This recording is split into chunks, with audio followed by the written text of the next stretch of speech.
다시 한번 이 바울 사도의 설교를 하는데 예수님 구원을 설명하는데 핵심 용어가 있어요. 풀이에 가는 핵심 용어가 있어요. 이걸 영어로 키워드라고 그러죠.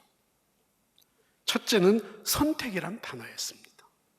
우리 조상들을 선택하고, 제가 설명드렸어요. 선택이란 말은 은혜라고 하는 말이다. 하나님 은혜로 우리 조상들이 선택을 입었고, 하나님 은혜로 출애굽했고, 하나님 은혜로 광야 생활을 했고, 하나님 은혜로 가나안 땅 450년에 걸쳐서 가나안 땅에 정착했습니다. 이것은 전적인 하나님의 구원 사건이고 은혜입니다. 두 번째 핵심 용어는 보내셨다는 단어. 보내셨다. 모세를 보내셨고, 사사들을 보내셨고, 사울왕을 보냈고, 다윗을 하나님이 보냈습니다. 그러다가 아주 핵심적인 자신의 아들을 예수님도 이 세상에 보내셨습니다. 이 말은 우리의 열심히 예수님을 모셔온 것이 아니고 하나님을 부를 수도 없는 저희들에게, 이미 죽은 저들에게 우리를 살리려고 자신의 아들을 세상에 보내셨습니다. 이야기를 하고 있습니다. 그리고 세 번째 가장 많이 등장된 말씀이 말씀대로, 언약대로 이루셨습니다. 사람의 말을 듣고 사람의 뜻에 의해서 하신 분이 아니고 자신의 말씀대로, 약속하신 대로 정확하게 이루시는 하나님이셨습니다. 그 약속을 이루기 위해서 마지막 오신 분이 예수님이셨습니다. 이렇게 이 말씀이 이렇게 쭉 기결이 되어 있습니다. 그러니까 구원을 설명, 구원은 인간의 노력은 1%도 배제하고 1%도 없고 전적인 하나님의 은혜입니다. 그러므로 예수 그리스도가 최고의 은혜이고 그분을 믿는 것은 당연한 일이고 믿는 것도 은혜고 믿으면 구원받습니다. 할렐루야.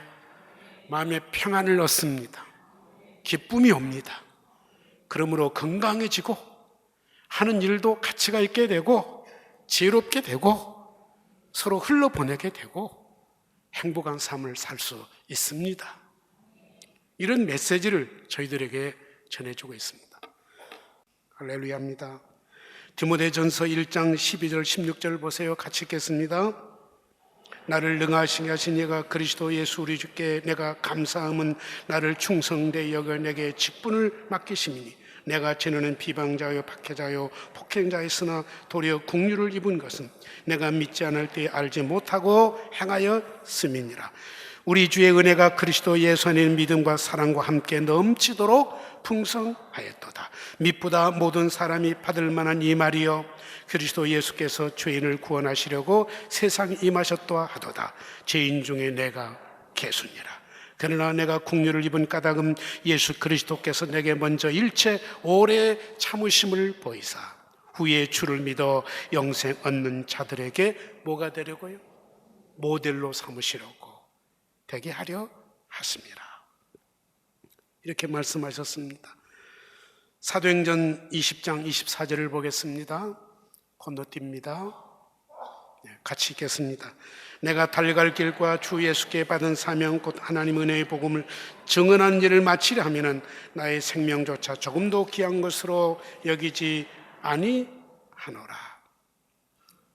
뭘 느끼세요? 지금 이 복음을 전하는 바울 사도의 심정을 좀 이해를 해보세요.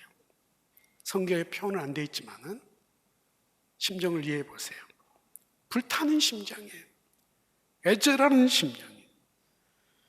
이 복음을 위해서 목숨 걸고 반대한 사람이 이제는 목숨을 걸고 이 복음을 전하고 있습니다. 피 묻은 설교. 마치 주님의 핏방울이 뚝뚝 떨어질 것만 같은 그런 메시지. 절규입니다, 절규. 예수 믿어야 산다고. 드려야 된다고. 이렇게 메시지를 전하고 있습니다. 저는 여기서 세 가지로 정리를 했는데 첫째는 바울 사도의 그 사명감의 그 열정, 패션, 그 뜨거운 마음 우리가 본받았으면 좋겠고, 두 번째로는 복음을 아주 명료하게 표현한 거예요. 핵심, 복음의 핵심, 오직 예수, 오직 믿음. 아주 명료하게 정리를 했습니다. 세 번째로는 이 복음을 증언하는데 자기 주관적인 어떤 체험을 말한 것이 아니고 철저한 객관성, 자기를 비우고 객관적인, 그러다 보니까 구약의 사건, 하나님이 하신 일, 이것을 조목조목 예를 들면서 객관적으로 이 복음을 전파하고 있습니다. 그래서 놀랍다고 하는 것입니다. 자, 그런 점에서 우리가 말씀을 조금 구체적으로 봅니다. 24절, 25절은 누구 이야기하고 있습니까? 성경을 보세요. 누구 이야기하고 있습니까? 세례 요한의 이야기를 하고 있습니다. 예수님 당대에 예수님을 가장 잘 증언한 분이 누구입니까? 세례 요한이죠. 세례 요한 만한 사람이 없어요. 예수님께 세례까지 드렸습니다. 하늘이 열린 것 보았습니다. 성령이 비둘기같이 내린 것도 보았습니다. 이는 내 사랑하는 아들이니라, 그의 말을 들을지어다, 이 음성도 들었습니다. 더 이상 할 말이 없잖아요. 그래서 세례요한 오늘 25절에 나오잖아요. 나는 메시아가 아니다 이거예요. 나는 하나님의 아들이 아니고 인간이다. 그러나 내 뒤에 오시는 분은 그분이 진짜 메시아인데 나는 그분의 신권을 풀고 매는 것도 감당할 수 없는 자입니다. 예수님은 흥해야 되겠고 나는 망해야 될 사람입니다. 자신의 제자를 예수님께 보내서 주님을 따르도록까지 해드렸습니다. 이게 세례 요한입니다. 정말 멋있습니다. 왜 세례 요한을 이야기합니까? 신약으로 넘어오면서 세례 요한이 가장 먼저 합니다. 그는 세례 요한은 당대 어떤 예언자인지 다 알아요. 유명한 분이었어. 그는 진짜 예언자로서 알았어. 근데 그 세례 요한이 분명하게 예수님이 하나님의 아들이라고 증명했지 않았습니까? 이렇게 객관적으로 이 복음을 풀어가고 있다는 이야기입니다. 두 번째 26절에서 28절에 보면 유대 지도자들이 당시에 예수님을 얼마나 반대하고 모함했는지, 심지어는 죄 없는 예수님을 고발해서 십자가에 죽게까지 했다 이거예요. 그랬음에도 불구하고 이 복음은 살아남았습니다. 예수님은 승리했습니다. 예수님이 가짜였다라면 그 정도면 이미 소멸하고 없어질 정도라 이거예요. 죽여서 땅에까지 묻어버렸으면 그걸로 끝날 거 아닙니까? 가짜였다라면. 근데 그 예수님이 부활하셨습니다. 갈릴리서부터 예루살렘까지 따라왔던 많은 사람들이 부활하신 예수님을 보았습니다. 한두 명도 아닙니다. 그 중에 맨 마지막 만삭되지 못해서 난자왔던 저도 다메섹 도상에서 살아계신 예수님을 보았지 않겠습니까? 이 정도면 증명이 되지 않습니까? 이렇게 이야기를 하는 거예요. 그러면서 조금 정리하면 유대인들을 세 가지로 고발을 했어요. 첫째, 날마다 안식일에 회당에 모여서 그들은 뭐 했다고요? 성경 암송 대회를 했어요. 그게 일이었어요. 문제는 그렇게 성경을 암송을 하면서도 그 말씀의 핵심인 예수 그리스도를 알아보지 못했다는 거예요. 무식했다는 거예요. 아주 무식하고 아주 처절할 만큼 고집쟁이였고 누구도 누구 말을 듣지 않는 사람들이었다. 왜냐? 무식하기 때문에 그렇다. 그들이 예수님을 알았다면 감히 어떻게 그렇게 할 수 있었겠느냐 하는 이야기고, 두 번째, 결국은 예수님을 정죄해서 재판까지 넘어가도록 했고, 빌라도가 재판하는데 죄 없다고 세 번이나 말했음에도 불구하고 없는 죄를 뒤집어 씌워서 결국은 어떻게 만들어 버렸어요? 십자가에 죽도록까지 만들어 버렸다. 이것이 소위 당대를 이끌어가는 지도자라고 자칭하는 유대 지도자들이 그리 했다라는 거예요. 그 중에 한 사람이 누구였어요? 바울이었어요. 자기도 그랬어요. 옛날에 내 또래들보다 더 열심히 했고 유대 전통에 대해서는 누구도 따를 수 없도록 열심히 해서 앞장했다. 그래서 교회를 핍박했다 이거예요. 그런 내가 오늘 이 복음을 목숨 걸고 전하고 있습니다. 아멘입니다. 오늘 또 이렇게 말씀을 들음으로 깨달음이 오기를 바라요. 감격할 수 있기를 바라요. 그게 은혜죠. 그리고 세 번째로 중요한 것은 23절에서 41절까지 거듭 반복된 말씀이 있습니다. 23절 하나님이 약속하신 대로, 26절에 구원의 말씀을, 27절에 신자들의 말을, 선자들의 말을, 29절에 성경에 기록한 말씀을, 32절에 조상들에게 주신 약속을, 33절에 이 약속을, 34절에 가르쳐, 40절에 선자들을 통하여 말씀하신, 41절에 일렀을 때 또 일러줄지라도 말씀.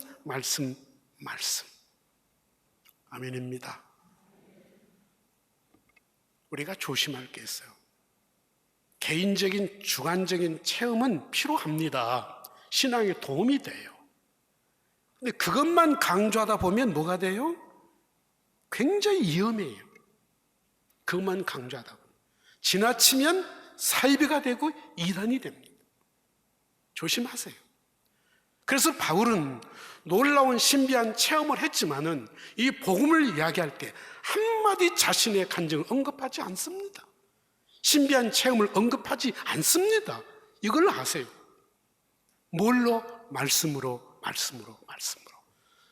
죄송하지만 여기 혹시 그런 분이 계실지 모르겠지만 이단들은 뭘 가지고 도전해 옵니까? 자기 개인의 간증을 가지고 도전해 오질 않아요. 말씀 공부하자는. 여러분 교회 밖에서 우리 성도라도 말씀 공부하자는 공인되지 않는 건 절대로 하지 마세요. 아멘입니다. 그런데 밖에 딱 지켜서 있다가 조금 이상하게 보이면 애롭게 느끼면 다가서서 그런데요. 교회 갔다 오시죠. 은혜 받으셨죠. 그렇지만 힘드시죠. 그리고 다가서 아주 좋은 데가 있는데 한 번만 와봐요. 은혜 받습니다. 교회 다니지 말라는 게 아니에요. 이런 식으로 유혹을 한대요. 말씀 가지고 유혹합니다. 근데 철저히 말씀 가지고 조목조목 파고드는데 꼼짝 못하는 거예요. 말씀 가지고 접근해 오니까 꼼짝 못하는 거예요. 그리고 넘어가는 거예요. 몇 번만 만나면 넘어가기 시작하는 거예요. 왜 우리는 평생을 예수를 믿으면서도 복음을 전할 때 자기 간증 이외에 말씀 가지고는 다가설 자신이 없습니까? 이게 우리 기성교의 약점인 것입니다. 가장 전통적인 복음을 가지고 믿고 있으면서도 자신 있게 이 복음을 남에게 전해주지를 못하고 있는 거예요. 왜요? 훈련받지 않았기 때문에 그렇습니다. 말씀으로 무장받지 않았기 때문에 자기 간증을 또 한약이 보세요. 자기 간증을 그럴듯하게 해놨는데 은혜바 해놓고는 나중에 생활을 보니까 전혀 다른 거예요. 그러니까 기성교회 그래서 잘못되었다 이거예요. 예수쟁들 혐오스럽다는 거예요. 가증스럽다는 거예요. 그런 예수는 나 믿지 않겠다라는 거예요. 이게 요즘 기성교인들의 삶의 모습이라는 거예요. 우리는 이단을 나쁘다고만 말하지 마세요. 우리 자신들이 잘못된 게 너무 많다라는 거예요. 저 자신부터 그렇습니다. 바울을 보세요. 말씀에 붙잡히니까 완전히 새 사람이 되잖아요. 할렐루야. 목숨을 걸고 예수 그리스도를 증언하잖아요. 열정을 가지고 복음을 전하잖아요. 사람이 완전히 바뀌어져 버린 거예요. 하나 좀 예를 드리면 닉 부이치치라는 분 아시잖아요. 이분 보셨죠? 신체적인 조건을 보세요. 손도 모양만 있어요. 팔도 모양만 있어요. 그거 보면 현호감을 느끼지 않는 사람 거의 없어요. 어떻게 사람이 이렇게 태어날 수 있겠는가? 자기의 정체성을 알았을 때 자살해 죽으려고 밖에는 못 나가고 목욕탕 당에다가 물을 받아놓고 익사해 죽으려고 몇 번이고 시도했다잖아요. 그런 사람이 요한계시록을 읽다가 은혜를 받았습니다. 9장이래요. 네가 죽고 싶어도 죽을 수 없고 죽기를 원해도 죽음이 피해 갈지니, 이 말씀이 있어요. 이분이 이 말씀의 은혜를 받고 주님을 만나고 새 사람으로 바꿔졌어요. 그래서 희망을 품고 열심히 살았어. 모든 걸 다 했어요. 수영도 잘해요. 수영 못하신 분 부끄럽게 생각하세요? 키보드 기가 막히게 잘 치잖아요. 노래 거의 못한 게 없어요. 희망이 생긴 거예요. 비록 내가 이렇게 생겼을지라도 노력하면 하나님이 도와주실 것이다. 그리고 열심히 했어요. 우리보다 몇 100배로 노력했겠죠. 이런 사지가 와도 수영을 못하는 그분은 그런 체질 갖고도 물에 뜰 수 있다는, 얼마나 노력을 했겠어요. 그때 영상에 보셨죠? 딱 쓰러졌다 일어나는 모습, 얼마나 짠합니까? 일어나려고 몸부림치고 겨우 일어나. 우리는 너무 자연스럽게 일어나고 눕는데, 우리는 자연스럽게 하는 그 모든 것이 그분에 다 불편한 거예요. 불편한 게 보통이 아니에요. 그걸 다 이겨내잖아요. 뭘까요? 믿음이라는 게, 하나님의 말씀이라는 게, 이게 능력이 아니겠습니까? 죽을 죄도 용서해 주셨다는데, 나와 함께 하신다는데, 기도하면 응답해 주신다는데, 포기하지 않으면 하나님이 반드시 이루어 주신다는데 못할 게 뭐가 있겠어요? 감사해요. 근자에 자주 말씀드립니다. 특별히 우리 사랑하는 젊은이들, 아무리 힘들어도 낙심하지 말아요. 공부하다 포기하지 말아요. 하나 더 말씀을 드릴 수 있다면 38절 39절인데요 38절 39절 다 같이 읽습니다. 그러므로 형제들아, 너희가 알 것은 이 사람은 힘입어 죄사함을 너희에게 전하는 이것이며, 또 모세의 율법으로 너희가 의롭다 하심을 얻지 못하던 모든 일에도 이 사람을 힘입어 믿는 자마다 의롭다 하심을 얻는 이것이니라. 오직 의인은 무엇으로 살리라? 믿음으로 삽니다. 자, 예를 들면 마태복음 11장 2절로 5절의 말씀을 제가 설명을 해드릴게요. 세례 요한이 감옥에 들어갔잖아요. 오래 있다 보니까 갈등이 온 거예요. 정말 내가 세례를 주었던 예수님이 메시아일까? 갈등이 오기 시작했어. 그래서 제자들을 보내요. 당신이 정말 메시아냐고. 그때 예수님이 대답한 말씀이 5절이에요. 5절 함께 보십시다. 잘 보세요. 시작. 맹인이 보며 못 걷는 사람들이 걸으며 나병 환자들의 깨끗함을 받으며 못 듣는 자가 들으며 죽은 자가 살아나며 가난한 자에게 복음이 전파된다 하라. 잘 보세요. 맹인이, 날 때부터 맹인이 볼 수 있어요, 없어요? 요즘 의학이 발달, 수술하도 볼 수 있는데 정말 시력을 잃으면 안 되잖아요. 할 수 없잖아요. 날 때부터 걷지 못한 사람이 누가 걷게 할 수 있어요? 못 하잖아요. 나환자가, 아주 심한 나환자가 어떻게 원상대로 회복이 될 수 있습니까? 지금도 의학으로는 회복이 안 됩니다. 심지어는 죽은 자가 어떻게 살아날 수 있겠어요? 이게 뭘 이야기합니까? 여기 가난한 자라는 것은, 요즘은 가난한 자 열심히 노력하면 얼마든지 재벌이 될 수가 있습니다. 옛날에는요, 운명이었어요. 가난하게 태어나면 평생 가난하게 살고 또 가난을 대물림하게 돼 있어요. 종의 신분으로 태어나면 운명이 대자선등 대물려서 종으로 살아야 했습니다. 가난한 자가 부해진다, 그건 있을 수가 없는 거였어요. 이건 뭘 말한 거니? 절대 불가능. 그 누구도 할 수 없는 절대 불가능을 가능케 하신 분이 누구입니까? 예수님밖에 없다라는 것을 이렇게 증명했어요. 그래서 메시아라는 거예요. 예수 믿으면 병 고침 받습니다, 눈 뜹니다, 귀 들립니다 하는 이 의미보다 인간의 연약함, 죄까지 완전히 회복할 수 있는 분은 하나님의 아들 예수님밖에 없습니다. 이게 구원이라는 거예요. 우리가 아실 것은 노력해서 되는 일은 구원이 아닙니다. 노력해서 되는 일, 그건 구원이 아니에요. 사람이 할 수 있는 일, 그건 구원이 아니라는 거예요. 할 수 없는 일, 누구도 할 수 없는 일을 하나님이 하신 일, 그게 구원이라는 거예요. 나의 죄 문제를 누가 해결할 수 있겠습니까? 이미 죄값으로 죽을 수밖에 없는 저를 살려주신다면 누가 하겠습니까? 한 분, 예수님밖에 없다는 거예요. 아멘입니다. 우리는 이 믿음으로 감사해야 돼요. 이게 신앙의 본질로 돌아가요. 이거 한 가지만 생각해도 눈물이 나고 가슴이 뜨거워지고 주님 감사해요. 이 모습이대로 저는 죽어도 좋아요. 감사해요. 있고 없고를 떠나서 감사해요. 죽어도 천국이 있다는 소망이 있어요. 할렐루야. 그러면 부자인 것이죠. 이런 기본의 마음이 있기를 축복합니다. 그리고 서로 만나면 다른 이야기 아주 불평하지 말아요. 힘들고 불평이 나올수록 가장 큰 것, 가장 중요한 건 이야기하세요.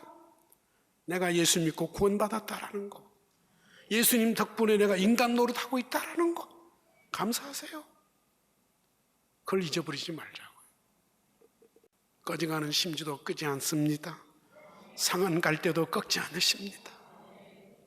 나의 연약함을 잘 아시는 주님, 나를 사랑하심을 믿습니다. 흔들지 마자. 그러면서 40절부터 41절까지는 복음의 이중성, 복음의 이중성. 이렇게 예수 믿으면 다 구원을 받지만 믿지 않으면 심판받습니다. 멸망합니다. 이 말을 잘 들으세요. 우리 선지 예언자들이 조상들에게 그렇게 외쳤는데 그 말을 듣지 않았을 때 하나님의 무서운 심판을 받았다라는 것을 그냥 쉽게 넘어가지 마세요. 조심하세요. 명심해 들으세요. 그리고 설교를 끝냈어요.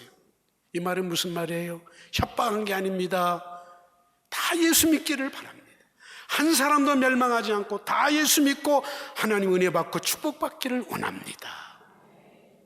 이게 바울 사도의 설교의 핵심이었습니다. 오늘 우리에게 이 신앙의 본질에 감사하고 세례 요한처럼 좀 순수한 믿음을 가졌으면 좋겠고 겸손한 믿음을 가졌으면 참 좋겠고, 아멘입니다. 바울 사도처럼 복음에 대한 깨달은 대로 뜨거운 열정이 있었으면 참 좋겠고, 이 열정을 가지고 거창과 한평에 가고 못 가면 기도라도 할 수 있는 월강인이 되기를 주님의 이름으로 축복합니다.